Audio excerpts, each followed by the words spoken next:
more folks joining us, we know. So thank you, Kim. You're welcome. We're working on it. We're getting there. Chugga, chugga, chugga, chugga, chugga. There we Uh, go. We are live. Fantastic. Welcome, everyone, to another micro workshop where Kim and I are putting together these micro workshops, these little mini classes, to really help you make big moves, macro moves in your career. Today is a great topic. Kim and I were planning this, and we could talk like a lot on feedback, but we've distilled it down into some really great actionable steps.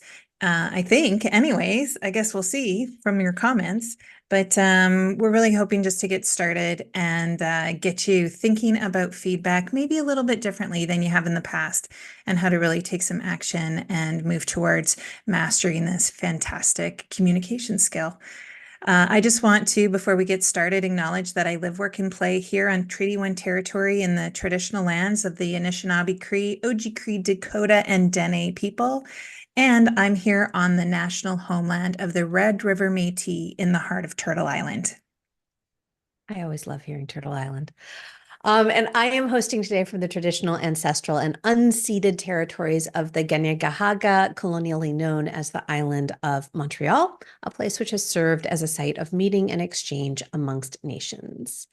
So really quickly, again, who are Louise and I? Well, we created the Inspirize Network as a place for people to come together to craft and develop work that works for them, whether that's as an employee or as a business owner or something in between or a marriage thereof. Under the umbrella of the Inspirize Network, you will find the Kickass Career Collective, which includes courses, coaching, mastermind sessions, and so much more. And we produce a weekly live stream podcast called Kickass Career Conversations, which you can find also live on YouTube, LinkedIn, Facebook, and you can catch the replay wherever you listen to podcasts. Okay, we've done all that. Now, what is feedback?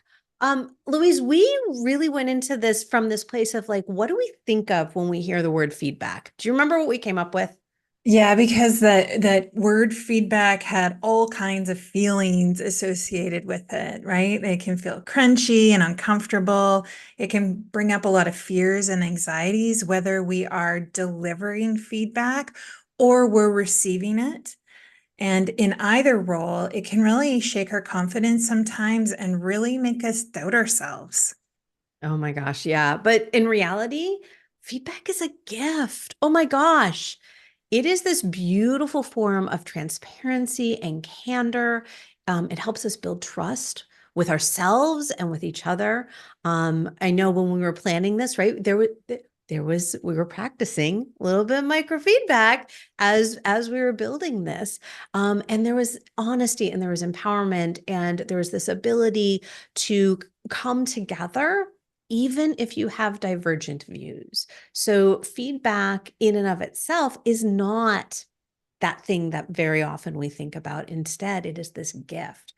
And we're talking about feedback in a very broad way right now, today. So we're talking about it manager to employee. You made sure that employee to manager, like we want to make sure we're covering that as well. Yeah. Colleague to colleague, client to provider, mentor to mentee, partner to partner, and really what human to human, right? Yeah, because what we're talking about really here is just mastering or really understanding this form of communication. That's really the essence of what feedback is. We have all kinds of challenges too around feedback, and it has a lot to do with maybe some concerns or worries, some really deep feelings about how our feedback, our words might be taken or perceived. We have a lot of worries about the inadequacy of how to give certain kinds of feedback. I don't know about you, Kim, but sometimes that can keep us quiet if we're not really sure how it might land. And it can get in the way of developing all those things that Kim just talked about. We can have worries about how we might see the other person receiving the feedback, or we have worries about like who we are when we're getting feedback. But all of these things, they have this idea of feelings, right? And when we are talking about feelings and sharing this vital information with another person, it's our work to do and find these moments for microfeedback that really can start to take the sting out of some of these feelings and experiences. It's microfeedback is about finding opportunities to experiment a little, dive in and learn about someone else, about yourself, and about how you're communicating. So, Yeah. Kim, why microfeedback? Well, it's really interesting because when we think about feedback, whether or not we ever worked in the world of corporate, feedback is, the report card. Feedback is the progress report. Feedback is this, it's a report, right? Things are written out and there are goals and metrics associated with it. And that can feel overwhelming. But microfeedback is real time, right? It's relevant, it's poignant, it's capturing the moment of what is happening. It allows us to start breaking this myth that we're carrying around with us that feedback has to be this big hairy deal. It doesn't have to come in bindings and with like letter grades associated with it.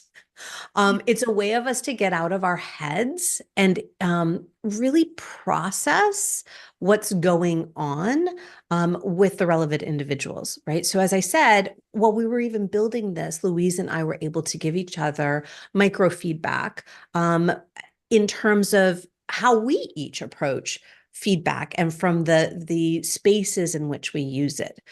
It forces us to be very specific. When we're using microfeedback, we're not going to paint this in broad strokes. And specificity is what makes it easier for all sides to manage the feedback. Again, it's not this big, scary report that's being handed over. It's something very specific that we can talk through, we can work through, again, even if we have divergent thoughts on it. And it allows us to be both as the giver and receiver, allows us to be a little bit more adaptable. And that's the beauty in this idea of micro feedback. Louise, when we were talking about this, this idea of what does it do for us? We talked about a little bit about like it's a gift, but let's get into the details, if you don't mind, about like what is that the giver and receiver actually get from doing microfeedback?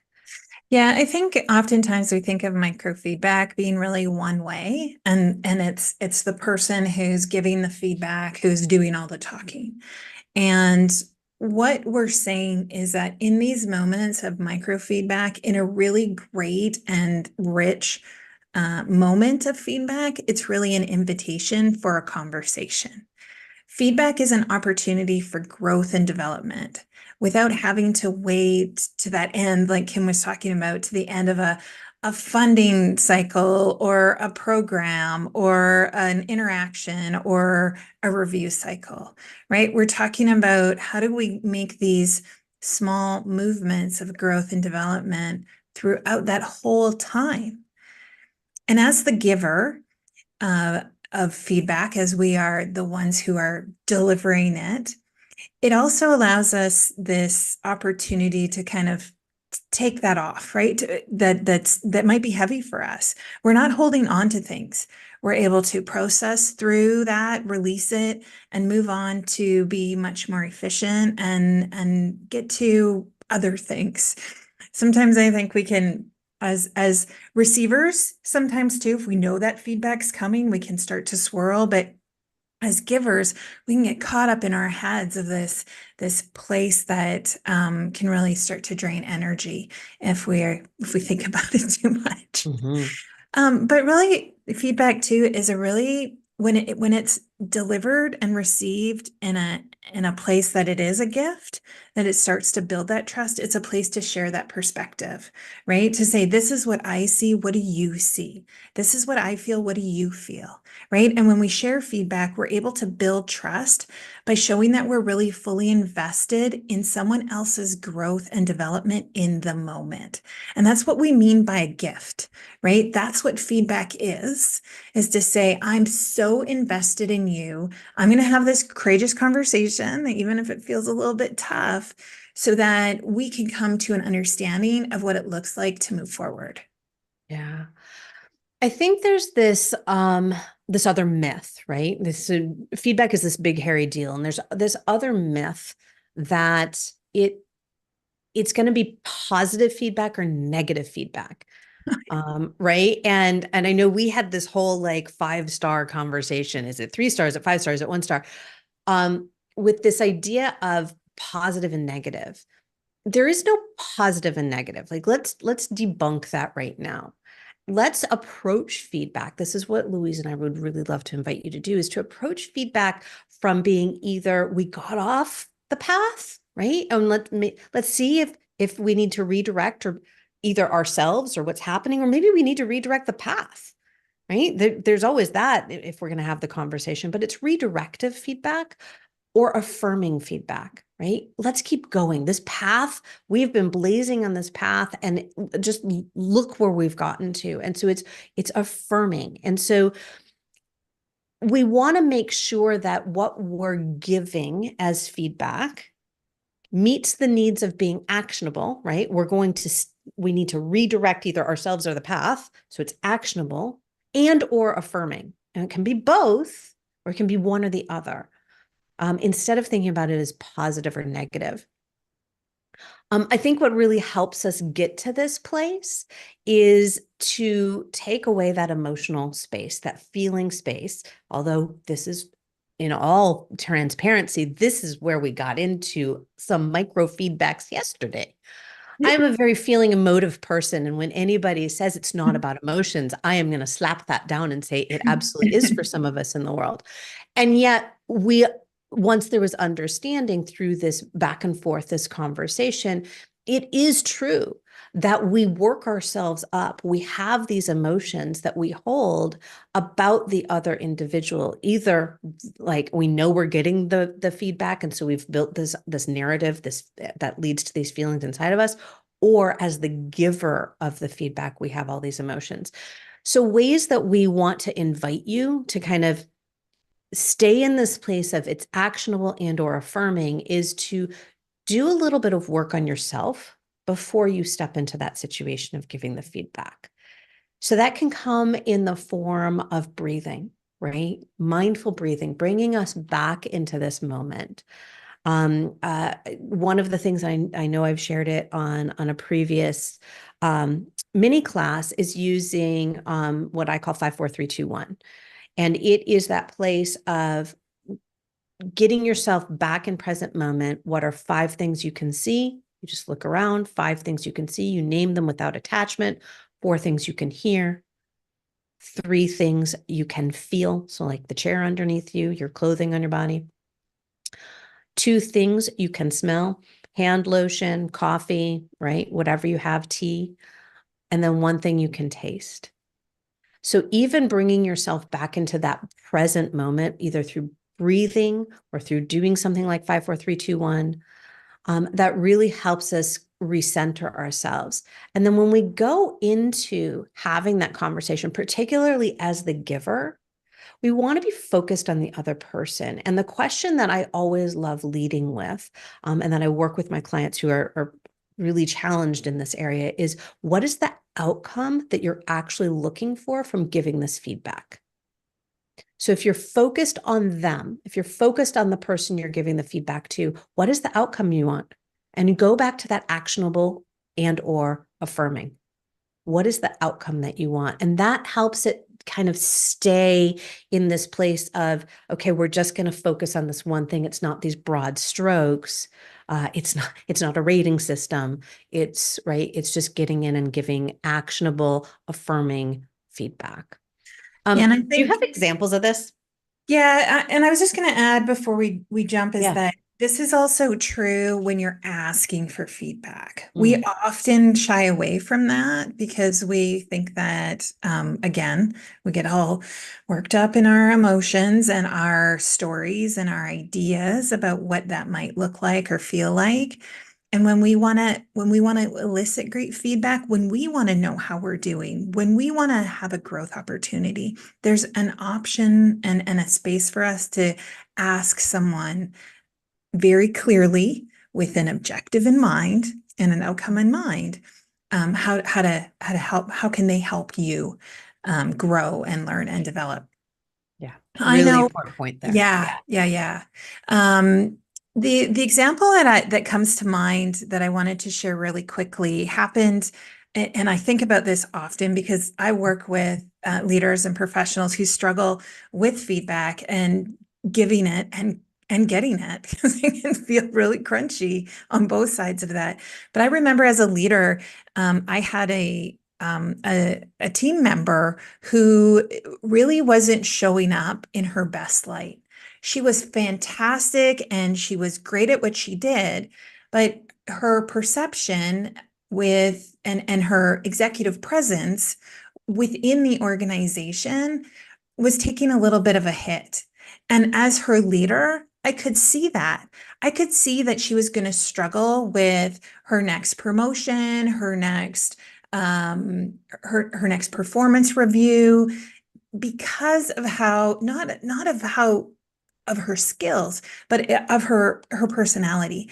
And that felt really, really crunchy to talk to somebody not about what they were doing, but how they were showing up. And it was through this whole experience that I really started to dive into how can I deliver very specific outcome oriented actionable feedback about how somebody is showing up in a meeting or is showing up with other people. And it came down to these things that Kim and I were talking about, that it's not about the person. It's not about how I feel about the person. I want the best for my team member. But when I can find very, very specific, relevant, real time examples that I could point out to her to say, if you continue down this path and you keep showing up like this, it's going to be a real struggle for you. My gift to you is how can we get you back on the path? How can I help you see what other people are seeing? How can we share this perspective? And then she gets to decide how she wants to show up in those meetings. But I've been very clear with her about what's happening, giving her clear examples, and then also how I'm there to help support her if she chooses to take that feedback. I mean, at the end of the day, we're all in choice, right? Yeah, 100%. Another quick example, just from the opposite side of asking, right? Of asking for feedback. So I work with entrepreneurs and founders and leaders in the social impact space, so both for-profit and nonprofit. And as leaders in our own organizations, we don't always solicit feedback because we tend to be the visionaries. We tend to be the ones who are like, this is where I want to go. This is what I want to do. This is what I see making the change in the world. And I'm excited to do it. Um, the problem with that and not asking for feedback on a regular basis, particularly from those we are serving, means that we can make missteps. And those missteps can lead to, I'm working with an organization right now that had kind of gotten a little complacent in terms of asking their membership for feedback. It used to be very regular, there were surveys all the time in terms of what was going on and how the members, the constituents they were serving were receiving the services that were being provided. They got a little complacent. They got a little bit like, yeah, we're doing things really well. We're good. We're good.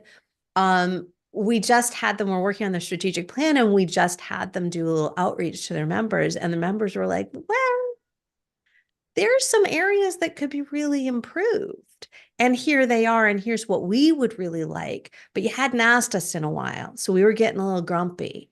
And it's like, oh, yeah, you need to be asking for that feedback, reaching out, soliciting, and asking people to let you know so that you can continue to improve.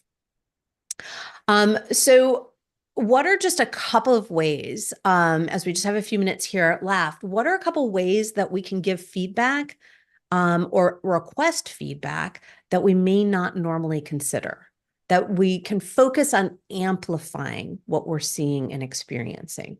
Louise, what are some of these not so traditional ways that we can start doing this. Well, I love your example of if as an organization reaching out and asking those that you impact what their perception is. And so as a human, where can we do that? Where can we reach out and ask to say, hey, do you think I'm doing a great job in XYZ? Right? Am I doing a great job, right, with my mind draws a blank right now. Um, you and I, we talked about the trip advisory and giving ratings, right? As a person in my business or even as an employee, reaching out and asking if you're doing something maybe out of the ordinary, how it landed, but also if you're doing something over and over and over again, get feedback from whoever's using that information. Get feedback from what it's being used about. Get really curious and see where the opportunity is for your own growth and development, but also that thing that you're putting out into the world. Like when we talk about products, Kim's coming at it from an entrepreneurial sense, but in your business, in you, your business, you're CEO of yourself, but in the work that you're doing, what is it that you're putting out into the world? And how can you look at getting really curious about how it's being used or how it's being received? Yeah, I think the key word there is curiosity, right? It's Yeah. cultivating curiosity and it's asking the questions on, I don't know where I need to improve, or maybe I have a sense where I need to improve, and just asking questions of those around you that come in contact with you and the work that you're doing is this particularly what we're talking about, but you can use this in all areas of your life, quite frankly. Try it with your partner. That's fun.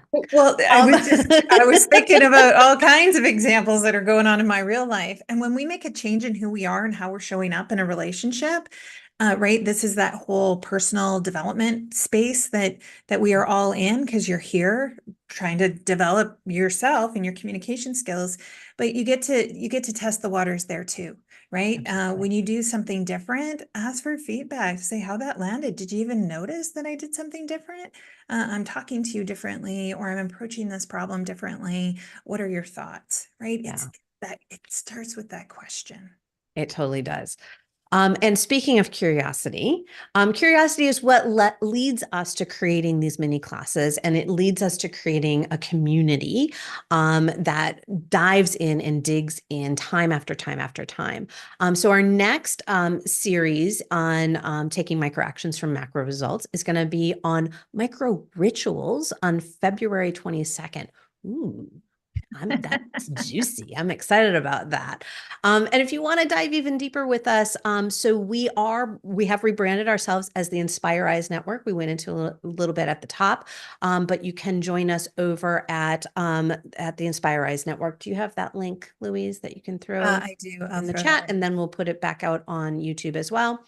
in. The benefits of the network are you get all of these recordings included in addition to other workshops that we may be doing. There are live opportunities to gather as well, plus a resource library and support from us and others who are looking to craft a kick-ass career and be inspired in the work that they do. I think that's it. Look at that, 24 minutes in and out and done. We hope to see you back here on February 22nd for micro rituals, and join us for other things in the Inspire Eyes Network. Please do give us all kinds of feedback that's specific and timely, and we would love to hear your comments on the YouTube or in the network. We thrive on that kind of stuff, and we're here to build this community for you. Thanks, everyone. Take care.